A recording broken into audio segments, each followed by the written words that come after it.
안녕하십니까. 보건복지부 제2차관 박민수입니다. 정부는 국민 여러분께 응급의료에 대한 보다 상세한 정보를 제공하기 위해 오늘부터 응급의료 1일 브리핑을 시작합니다. 최근 일부 지역의 응급의료기관 단축 운영 등 우려가 제기되고 있습니다.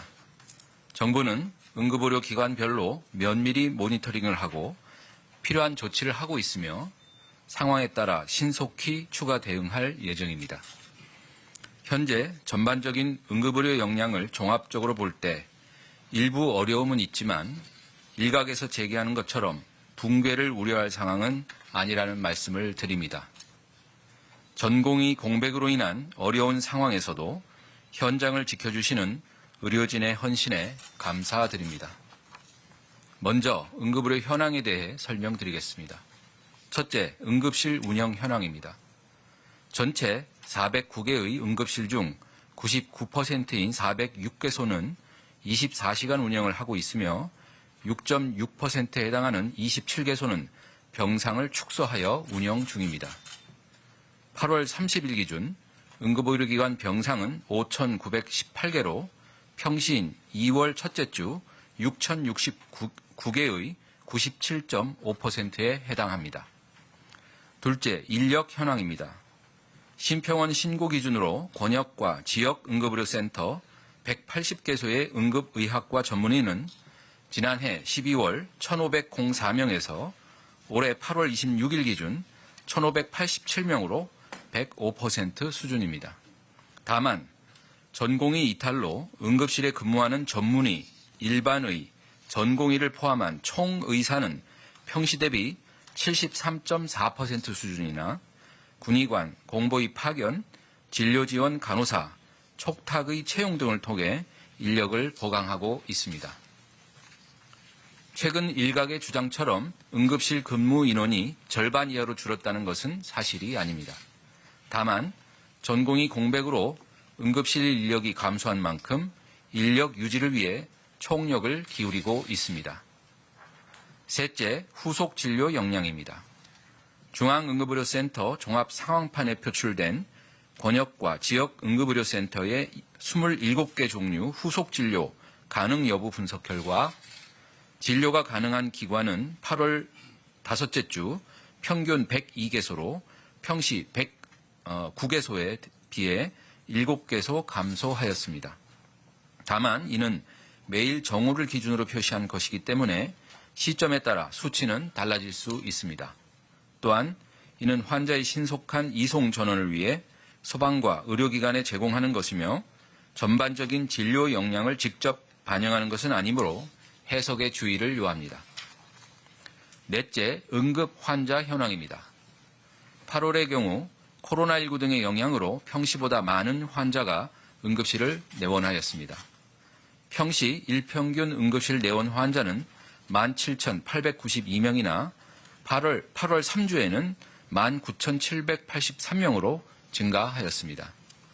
특히 케이타스 4, 5에 해당하는 경증과 비응급 환자는 평시 8,285명에서 8월 3주 8,541명으로 증가하였습니다. 최근 코로나19는 감소세에 접어들어 8월 5주 응급실 내원 경증 환자 수는 감소하였으나 지속적인 국민 여러분의 협조가 필요합니다. 다음으로 상대적 어려움을 겪고 있는 일부 권역, 지역 응급의료센터 현황에 대해 말씀드리겠습니다. 9월 2일 기준으로 건국대 충주병원, 강원대병원, 세종 충남대병원의 3개 의료기관이 응급실을 단축 운영하고 있습니다.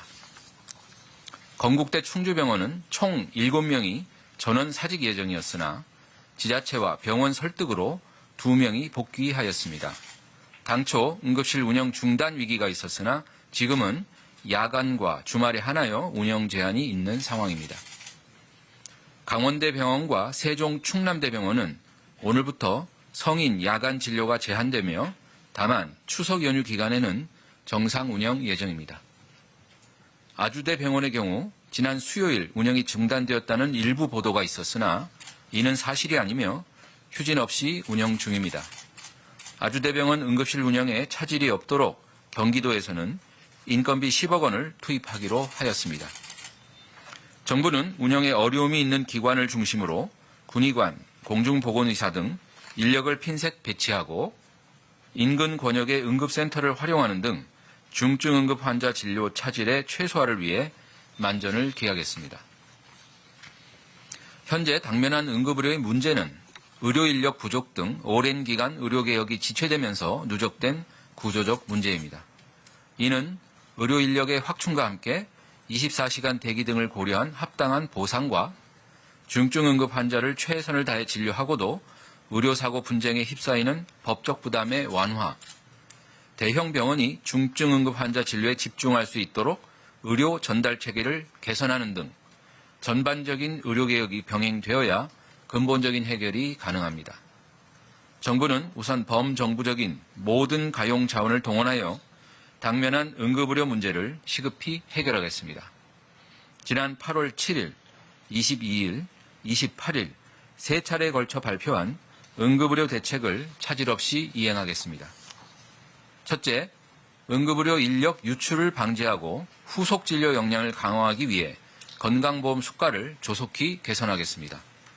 응급실 전문의 진찰료 250% 가산과 후속 진료인 수술, 처치, 마취 행위에 대한 200% 가산은 이번 주 예정된 건정심을 거쳐 후속 절차를 조속히 마무리하겠습니다.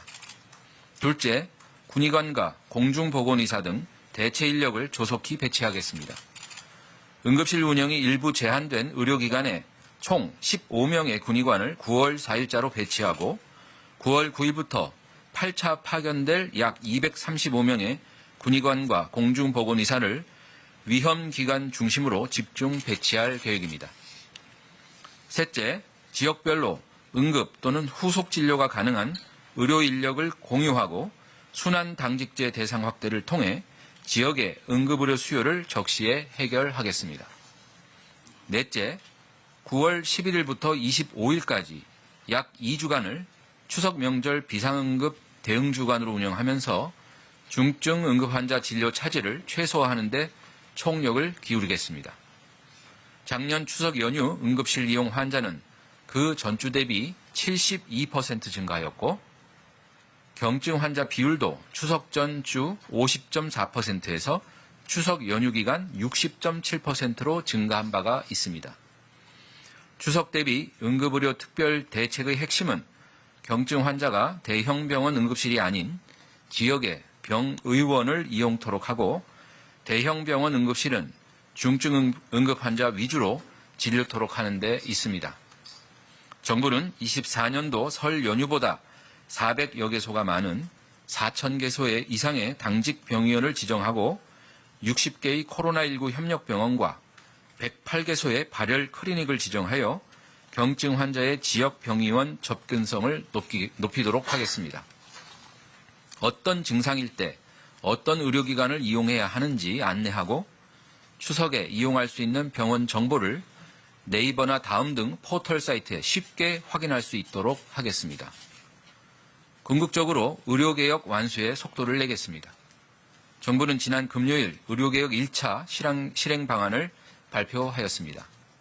올해 하반기 중증 수술과 응급 환자의 후속 진료를 위한 수술, 마취 등 수가 800여 개를 대폭 올리고 내년 상반기에는 1,000개까지 핀셋 인상하겠습니다.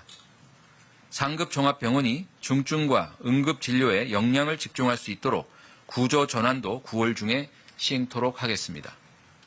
의료 인력에 대한 수급 추계 기구도 조속히 출범할 수 있도록 9월 중 위원 추천을 시작하겠습니다. 2026학년도 의대 정원은 이미 대학 입시 시행 계획에 반영되었지만 의료계가 합리적인 방안을 제시한다면 열린 자세로 논의가 가능합니다. 국민 여러분, 전공의 공백 등 영향으로 응급실과 후속 진료 역량은 평시 대비 70에서 80% 수준으로 감소하여 어려운 여건에 있습니다. 그간 현장을 지켜주신 의료진과 국민 여러분의 협조 덕분에 비상진료 체계를 유지하여 왔으나 최근에 환자 증가 등으로 어려움이 커지고 있습니다.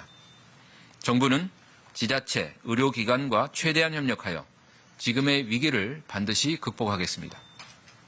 각 병원에서도 응급의료 유지에 최우선을 두고 책임감을 가지고 최선을 다해 주시기를 당부드립니다. 국민 여러분께서도 더 위급하고 중한 환자를 위해 대형 병원 이용을 자제하고 지역의 병의원을 이용해 주실 것을 부탁드립니다. 감사합니다.